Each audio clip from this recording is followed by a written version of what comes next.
And the first game we're going to get into, we're going to go to college basketball. We're going to TCU here is 13.5-point dogs facing Florida.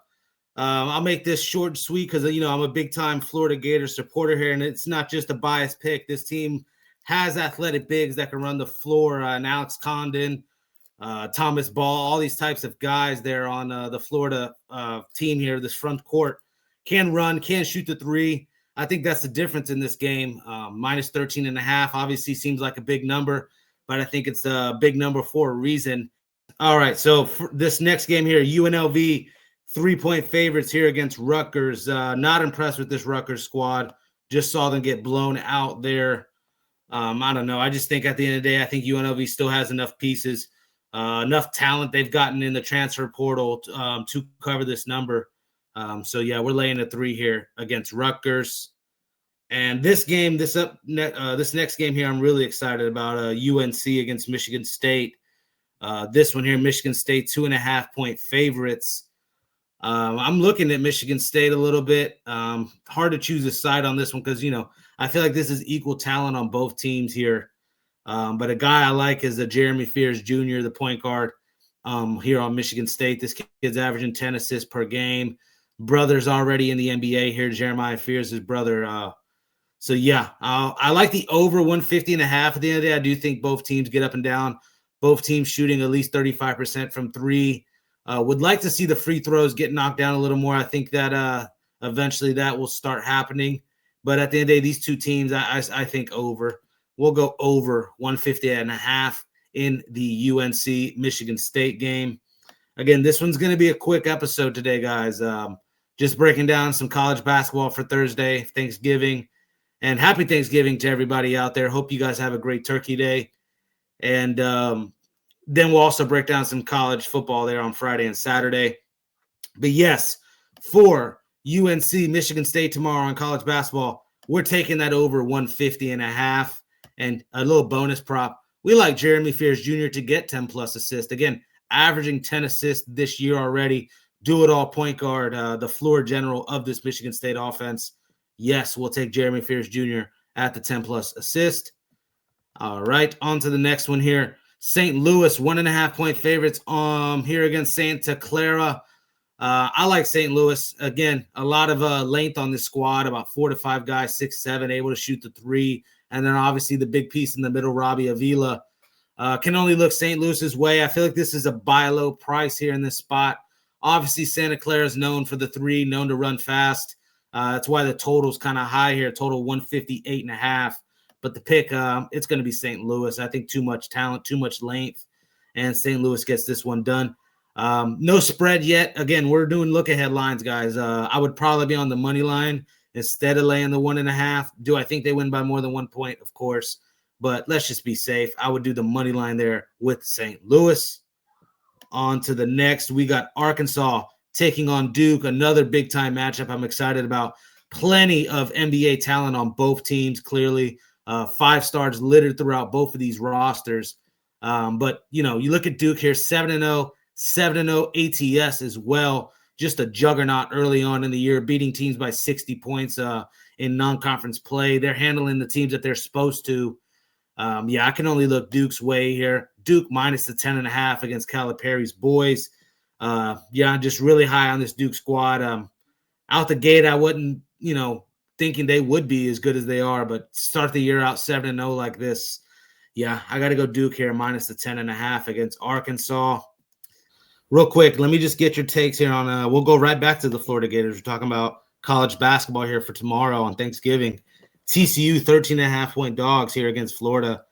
I was talking about laying it here with Florida. I just think there's still too much talent on this Florida roster. Those two bigs, Condon and Ball, they're able to run the floor and obviously shoot the three. Still plenty of offensive weapons on their perimeter as well for the Gators. I think there's too much here talent-wise. I'll lay the 13.5 with Florida. Over 151.5 probably as well. I could see this one getting up and down. What do you think about this one, Ron? Yeah, I was just going to say I like the over and any kind of Florida with that running gun offense they got there. But yeah, TCU, you never know what's going to happen with them. They got good defense this year. I worry about the Gators shooting the three. because they're really good defending the 3 for TCU. But again, I think it's a 5 or 6. What's the line? 13 now? 13 and a half. It is a big number. Yeah. Are and you? that's in, I don't like TCU's. What is that's it? in Front San court, back Diego. court. Yeah, that's in San Diego too. It's one of them tournament games. Yeah. Yeah. The only thing that worries, I mean, Florida's going to out rebound the crap out of them. You know that's going to happen. Right. And that's second chance points for me. So, yeah, I mean they're out rebounding what 20-3. Yeah, I'd lean for the Gators there. I think with the second chance points, just don't turn the ball over because they do like to turn the ball over. So I'd worry about that. Absolutely. So, all right, 13 and a half, over 151 and a half here in Florida. Right here to UNLV and Rutgers here in college basketball. What do you think about here in this one? I'm on UNLV here minus the 3. Just can't get behind Rutgers, how they've been playing recently, getting blown out there. I'm on UNLV minus 3. Yeah, the only problem I have with UNLV is their defense, man, giving up 47% from field. But again, it's early in the season. Can't really look at all that yet. But, yeah, there's a reason UNLV is favored. And this one's going down at home, in Las Vegas, even though they're the quote-unquote road team in this one. Right. They shoot the 3, and, again, they only shooting 29% right now. But Rutgers gives it up almost 40% from 3. So, yeah, I think UNLV is probably the play here. Again, a money line minus 140 in that one. All right. I like that as well. Yes. This one here, another great game here. UNC versus Michigan State. This one here, I actually gave a prop out. I like Jeremy Fears Jr., 10-plus assists. This kid's averaging 10 assists this year. Elite floor general here for this Michigan State squad. We've already cashed a couple times on this here. And I also like the over 150 in this game. I think plenty of 5-star type talent on both of these rosters, able to score.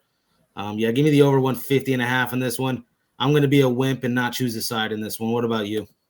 Yeah, every year, we see this in that Jimmy V Classic. Those 4 teams, Kansas, Duke, North Carolina, Michigan State. Kind of wish they'd continue those after the first round, but they never do. So we get North Carolina, Michigan State. I like the over as well. I think 150 and a half is way too low. I'm seeing 170s here. Easily. Game in the 80s for sure. Yep. All right, and then this one here, I picked this one because I like St. Louis minus 1.5 in this. I think this one is a buy low spot. Again, I like St. Louis's roster, a couple 6'7" guys on the wing, and then that can shoot the 3 as well. They got Goggles still there, right? Oh yeah, and they still got Robbie Avila, Mr. Goggles. So I'm on St. Louis minus the 1.5. The total again 158. That's because Santa Clara is going to get up and down and try to shoot the 3. I just think again that those long wings there for St. Louis is the difference in this game. That's why I like St. Louis minus 1.5. Any thoughts on this one, or not one you really looked at? It's in Clara's backyard. That's the only thing I worry about. I had Clara earlier. Broncos didn't come through for me. They got beat outright actually on the game that I had them on. So I got no opinion on this one, but I think it gets up and over. There's some pretty high scoring. 157 is kind of low. Yep. So I think it gets up and over. Not mad at that one either. We're almost done here. A couple more college games, and I'll get on out of here. We're at it for basketball, at least. We're on the Arkansas Duke game. This actually is the last game we'll break down here for the night. Arkansas plus 10.5 here against Duke. Duke 7-0 this year, 7-0 ATS as well. In non-conference play, some of these teams that they're supposed to beat, they've just been bludgeoning by 50, 60 points. This is a lot tougher spot. Arkansas definitely has the talent to hang with Duke, but I got to just roll with what the trend is saying here. Duke minus 10.5. What do you think about this one?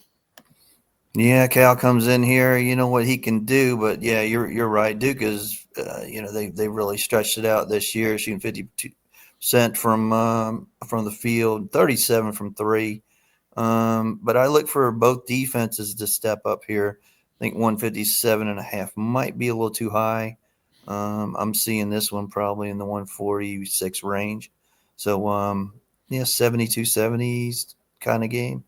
But I would lean Arkansas. I think Coach Cal will have them ready to go, plus that 10.5. But I do lean the under 157.5. Yep, Duke. I mean, is Duke going to just continue to cover every single spread here? And then 10.5 is a lot here against Arkansas has plenty of talent on this roster. So look at the coaching difference here. I mean, Yeah. I don't know. I like Shire as a coach. Obviously, the experience is still on Calipari's side. Just I've been more of a Calipari's more of a recruiter than an X's and O's type coach. That could be the difference in this game. But I'm on Duke. If I'm not mad at Ron being on the plus 10.5, again, there is some value on the Arkansas side. Were you saying you're on the under 156? I'm not mad at that either. You're saying a game in the 70s? Yeah, I'm on the under in this one. They're both defenses are outstanding, only giving up 28% from three. Yeah, really not turning the ball over or anything. So, I really like the under in this one. Yep, absolutely. Yes, no Dan Hurley for sure. A great recruiter, but you got to also put these guys in position to win here.